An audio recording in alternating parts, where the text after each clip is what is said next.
On a évité le pire. Mais pour que le pire évité aujourd'hui n'arrive pas demain, on entre en résistance. Je vous cache pas que dimanche 20h, pour moi c'était un soulagement. Le RN battu dans les urnes, malgré l'empire de Bolloré à son service, malgré l'opposition des extrêmes par la Macronie, c'est le nouveau Front Populaire qui obtient le plus de députés à l'Assemblée nationale. Pour les personnes racisées, exilées, pour les femmes, pour le planning familial, pour les homos, les lesbiennes, les bi, les trans, pour le monde associatif, pour la lutte contre le changement climatique, pour nous tous en réalité, c'est une excellente nouvelle. Mais c'est pas le grand soir non plus, et je saute pas de joie. Si l'extrême droite n'a pas remporté ces élections législatives, elle a remporté une victoire idéologique. Le RN est devenu un parti comme les autres, a imposé ses thèmes pendant toute la campagne et a obtenu le double de sièges qu'elle avait précédemment à l'Assemblée nationale. Les chiffres attestent d'une vague brune. En 2022, 4 millions de personnes votaient pour le RN. Aujourd'hui, 2024, seulement 2 ans plus tard, c'est 11 millions. Et sans majorité absolue à l'Assemblée nationale, on va vers une situation politique extrêmement précaire et instable. Le nouveau Front Populaire va avoir d'énormes difficultés à passer les réformes qui pourraient améliorer la vie de millions de Français. C'est un bourbier politique donc, et qui pourrait bien servir de carburant pour le Rassemblement national. D'ici 3 ans, on risque à nouveau d'avoir le Rassemblement national aux portes du pouvoir. Alors on fait quoi? Qu'est-ce qu'on est capable de mettre en place dès maintenant pour éviter ça? Si les partis de gauche doivent désormais être responsables, appliquer à la lettre le programme du nouveau Front Populaire et ne pas s'entre-déchirer, cette campagne législative a prouvé l'incroyable force de la mobilisation de la société civile. Organisée en dehors des partis, cette mobilisation citoyenne, inventive et improvisée qui a surgi en moins de 3 semaines a payé. Maintenant, on a 11 millions de Français et Françaises qui ont voté pour des idées d'extrême droite. Donc on va devoir combattre ces idées pied à pied. On doit construire des contre-pouvoirs. Et comme la résistance, on ne propose pas de faire de l'agitation, des manifs de centre-ville. Non, on propose de s'organiser et de se mettre en réseau. On a un plan, il est en 4 axes. Axe 1, constituer un réseau. Le nouveau Front Populaire, c'est nous, il nous appartient. Alors on se retrouve et on s'organise. Partout en France, dans les grandes villes, mais aussi dans les villages, dans les quartiers, on se retrouve dès ce week-end du 14 juillet ou au plus tard à la rentrée. L'urgent là, c'est de se rencontrer pour s'occuper de la colère, de la peur et surtout faire corps ensemble. Alors ça peut être une assemblée ou autre chose. Apéro, réunion, pique-nique, atelier, tout est bon. Je suis allé concocter un ordre du jour qui pourrait vous être utile dans vos discussions. Mais qu'on soit clair, on vit une situation inédite, personne n'a de plan, il va falloir qu'on l'invente. Or chaque territoire a son réseau d'acteurs, ses ressources, ses spécificités, donc on va chercher à savoir 4 choses. Première chose, qui fait quoi? Si on doit former un front de résistance, il faut qu'on sache ce que font déjà sur le territoire les assos écolos, les antifas, les assos du social, de la solidarité, des libertés publiques, les syndicats, les assos d'accueil aux migrants, les orgas féministes. Donc soyez là, soyez visibles, et ceux qui ont envie de mettre la main à la pâte, eh ben venez et mettons direct en place des moyens de rester en lien. Signal, boucle de mail. Deuxième chose, qu'est-ce qu'on craint? Comment la politique du RN peut nous impacter chacun spécifiquement? Quelles difficultés peut-on anticiper? Troisième chose, quelles ressources on a? Qui a du matos, qui a des compétences? Quels locaux on a? L'idée c'est de construire localement un réseau de lieux identifiés et ouverts où on puisse se retrouver pour s'informer, réfléchir, créer, discuter et se mobiliser ensemble. Quatrième chose, qu'est-ce qu'on peut faire? Évidemment, qu'est-ce qui manque ici? Qu'est-ce qui serait le plus utile, le plus intéressant là où je vis? Ça c'est le plus urgent. Et des anciens candidats du nouveau Front Populaire et des militants ont déjà lancé des rassemblements pour le 14 juillet. Vous pouvez les retrouver sur cette carte qui s'affiche dès maintenant, le lien est dans la description. Regarde ce qui se fait près de chez toi et s'il n'y a rien, tu peux lancer ton événement et le rajouter sur la carte. Et je recommande ce canal Telegram avec des sous-groupes par localité pour se rassembler, se retrouver, s'organiser. Peut-être que tu y trouveras des gens pour t'aider à lancer l'événement. Évidemment, parle-en autour de toi, envoie-le à tes potes, les assos du coin, il faut que ça prenne. Axe 2, résister. Donc on a créé notre réseau local. Maintenant, on s'organise concrètement pour résister à l'extrême droite. Résister, c'est faire bloc et on va le faire de 3 manières. D'abord, soutenir la presse indépendante. C'est elle qui va faire l'observation et le suivi de toutes les politiques d'extrême droite. C'est elle qui va nous aider à comprendre ce qui nous tombe dessus. Donc, on s'abonne et on soutient. Résister, c'est faire de l'anti-répression. On a bien compris là, gros coup de stress, les risques que que représente en termes de répression policière, judiciaire, administratif, un RN au pouvoir. Et on a vu qu'on n'était pas prêt du tout. Vu le flou de la situation, mieux vaut prévenir que guérir, alors je vous recommande de constituer des groupes de soutien juridique avec des avocats et surtout, et c'est essentiel, on va monter des caisses de solidarité financière qui vont permettre de faire face à la répression, mais aussi de financer des actions, des lieux. Et troisième manière, avec un des acteurs qui a réagi le plus vite et le plus fort ces dernières semaines, c'est le monde syndical. Ça tombe bien, le syndicat c'est un bon endroit pour avoir des discussions avec des collègues de taf, mais c'est aussi un bon endroit pour s'organiser, pour protéger nos droits. Alors go, on se syndique les gens. Je conseille particulièrement la CGT et Solidaire qui ont été vraiment au taquet ces dernières semaines. Axe 3, construire.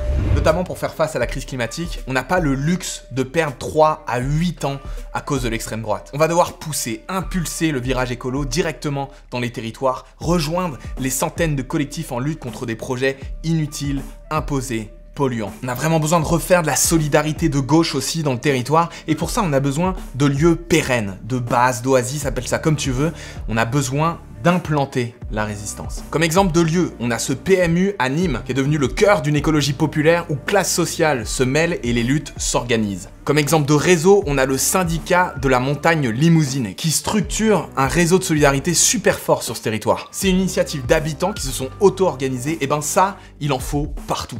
Et le plus simple pour construire ce genre de réseau, c'est de partir de l'existant, du club de foot, de randonnée, de la chorale, du café associatif, du magasin de producteurs, et de les investir d'une perspective antifasciste. En fait, le réseau, il existe peut-être déjà sans avoir été pensé comme tel, et c'est ça l'étape de construction. Ensuite, on va avoir besoin de rejoindre les réseaux d'aide aux personnes en première ligne face à l'extrême droite. Ça représente du monde et il y a aussi besoin d'aide aux personnes les plus précaires. On va avoir besoin de réseaux matériels de soutien. Multiplier les cantines, la récup, les AMAP solidaires, les expérimentations de sécurité sociale, de l'alimentation. On va avoir besoin de mutuelles, de matos, de matériel et de liens forts avec les paysans locaux pour faire des fermes en résistance. Dernière construction, et pas la moindre, on doit reparler aux gens, surtout ceux qui ont voté pour l'extrême droite.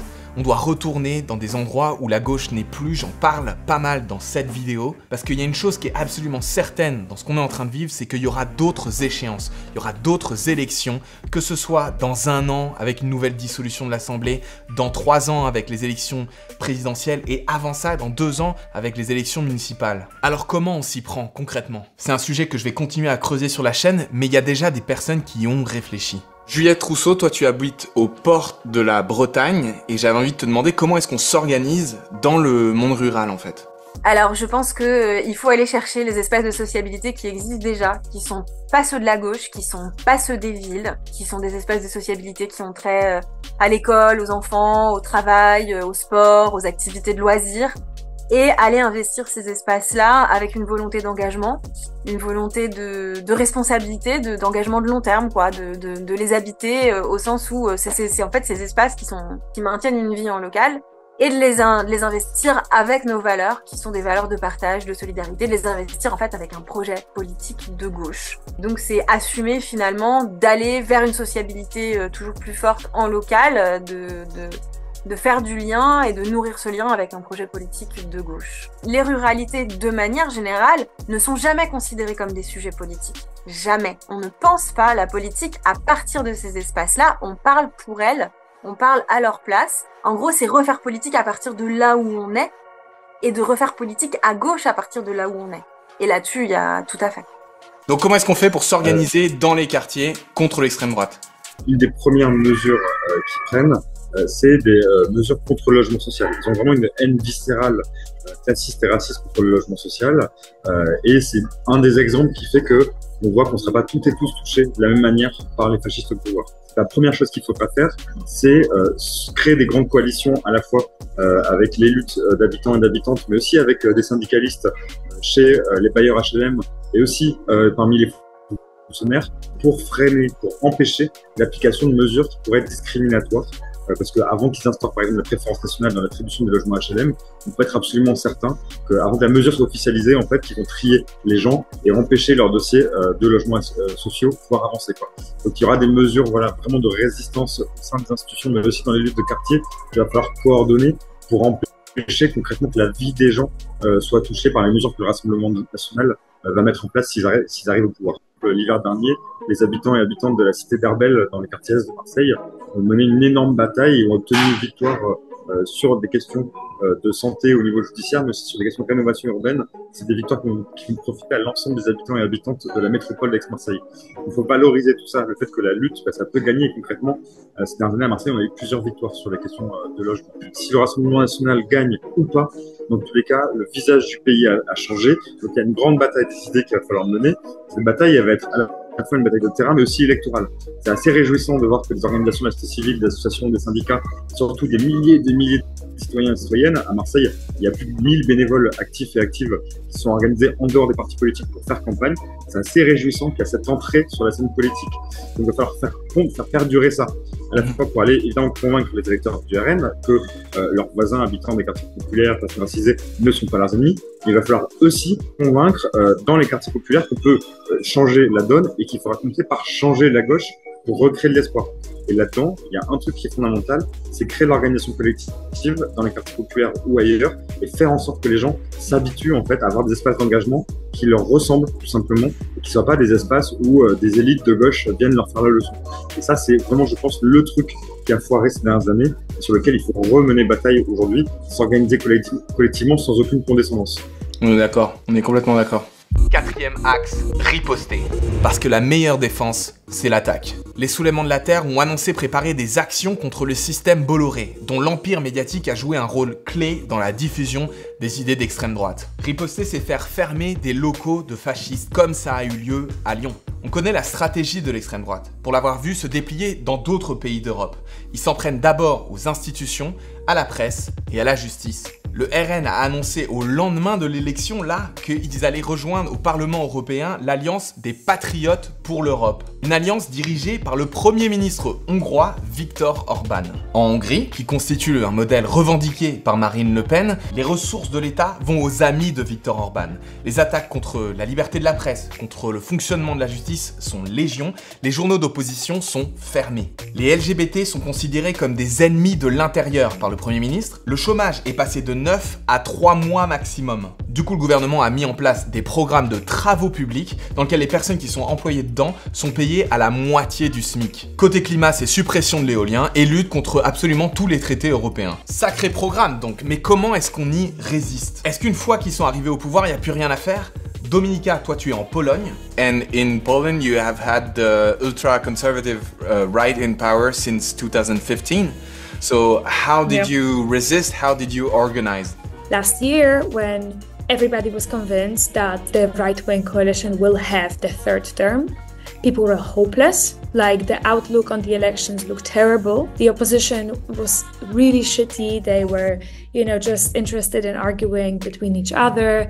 And what we essentially did, we focused on building up that resistance with communities that have been like one of the most targeted by the government. That means women, especially, young people, working class people, people with disabilities. We decided to build a power that's gonna, at least establish another rebellious player on the political scene. We were doing a lot of stuff, like we would go into parliament and confront different politicians, pop up at their rallies, especially at the rallies of the opposition, to make the opposition as progressive and as strong as possible. And that turned a lot of the voters away from the far right towards, essentially a progressive movement that then led those people and suggested those people to vote democratically. Yeah, and you won back. So you pushed away the far right. We did, exactly. Voilà un premier plan en 4 axes pour renforcer des contre-pouvoirs politiques, sociaux, écologiques, médiatiques, pour créer des réseaux de solidarité dans les campagnes et dans les villes. Maintenant, on va pas se mentir, c'est un travail de longue haleine. On va pas réussir à se mettre en réseau en un jour, ça va prendre du temps, mais c'est nécessaire. Ce qu'on doit faire au fond, c'est réparer. Réparer ce qu'ils ont détruit et ce qu'ils vont continuer à détruire, réparer ce qui a été détruit et qui a généré toute cette colère. Et ça commence sur le pas de notre porte, avec nos voisins, à la sortie de l'école, sur le marché, là où on se croise, là où on vit côte à côte malgré nos désaccords, là où on doit faire avec.